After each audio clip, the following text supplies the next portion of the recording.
অনেক সময় আছে হোয়াটের অর্থ কি হয় না, হোয়াটের অর্থ হয় যা। তো এই বিষয়টা আপনি আসসালামু আলাইকুম রহমতুল্লাহ। I hope that you are well by the grace of almighty Allah and I am also fine by the grace of almighty আল্লাহ।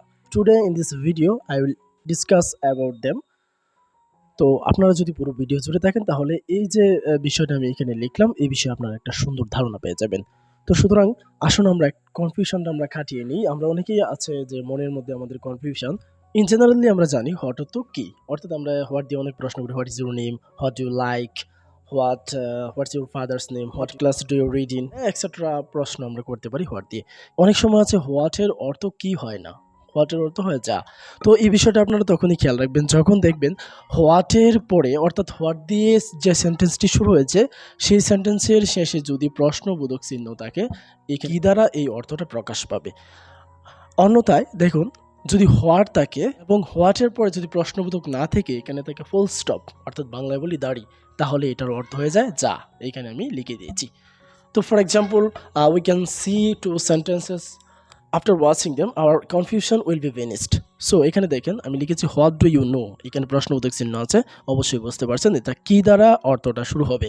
যেমন তুমি কি জানো, এখানে কি দ্বারা শুরু হয়েছে কারণ এইখানে প্রশ্নবোধক চিহ্ন রয়েছে। আর এইখানে দেখুন I know what you don't know, এইখানে কি আপনি এই হোয়াটের অর্থ কি প্রকাশ করতে পারবেন? I hope that you won't be able to express it, cause এটা হচ্ছে ফুল স্টপ শেষে, সুতরাং এই হোয়াটের অর্থ হয়ে যাবে যা। কনফিউশন একবারে ক্লিয়ার।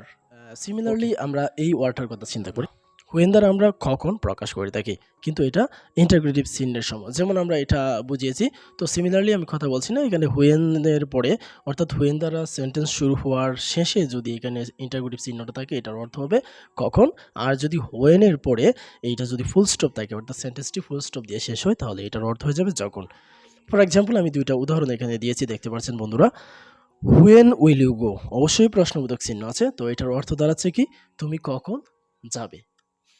তো একইভাবে আমরা এখানে একটা উদাহরণ দিয়েছি, this is the time when I should go. তো দেখুন তো বন্ধুরা এখানে অর্থটা কি দাঁড়ায়, এখানে কিভাবে বলতে পারবো এটা সময় কখন আমার যাওয়া উচিত হবে না। তো এটা এভাবেই প্রকাশ পাবে যে এটা হয় সময় যখন আমার যাওয়া উচিত। তো এখানে হুয়েন দ্বারা কিন্তু প্রকাশ পেয়েছে যখন, কেননা এইখানে ফুল স্টপ রয়েছে। So now we can go to another word which is which and which দিয়ে কিন্তু আমি শুরু করেছি। হুইচ ইজ মানে এটা যা দিয়ে আর কি আমার যে কথাটা।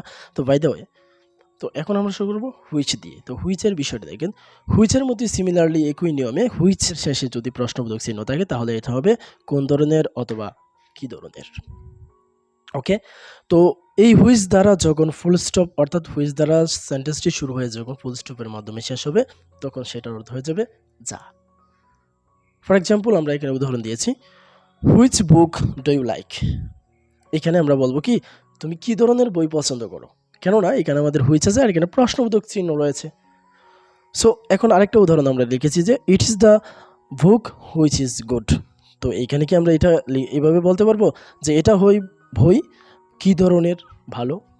নো, নেভার, এটা অর্থ আসে না।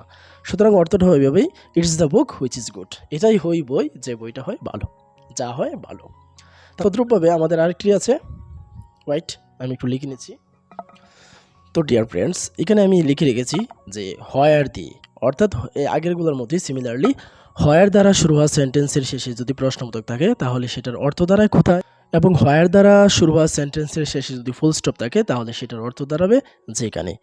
সো ফর এক্সাম্পল আমরা উদাহরণ দিয়ে বিষয়টা প্র্যাকটিক্যালি জেনে নিব। যেমন আমরা এখানে উদাহরণ দিয়ে রেখেছি হোয়ার ডু ইউ লিভ, তাহলে এখানে অর্থটা কি দাঁড়াবে, যেহেতু প্রশ্নবোধক আছে তুমি কোথায় বাস করো, অর্থাৎ এই যে কোথায় হয়ে গেছে কারণ প্রশ্নবোধক চিহ্ন রয়েছে। তো সেকেন্ড যে এক্সাম্পলটা সেটা রয়েছে I go to Dhaka where I do job, তাহলে এখানে অর্থটা কিভাবে দাঁড়ায় দেখেন। অবশ্যই আপনি যেহেতু ফুল স্টপ রয়েছে আপনি প্রথমেই মনে রাখবেন এটার অর্থ দাঁড়াবে যেখানে। ওকে, তো অর্থটা দেখেন কিভাবে মিলে। আই গো টু ঢাকা, আমি ঢাকা যাই, হোয়ার আই ডু জব, যেখানে আমি চাকরি করি। ঠিক আছে, তো আপনি কিভাবে প্রকাশ করতে পারবেন এটা যে আমি ঢাকা যাই কোথায় আমি চাকরি করি?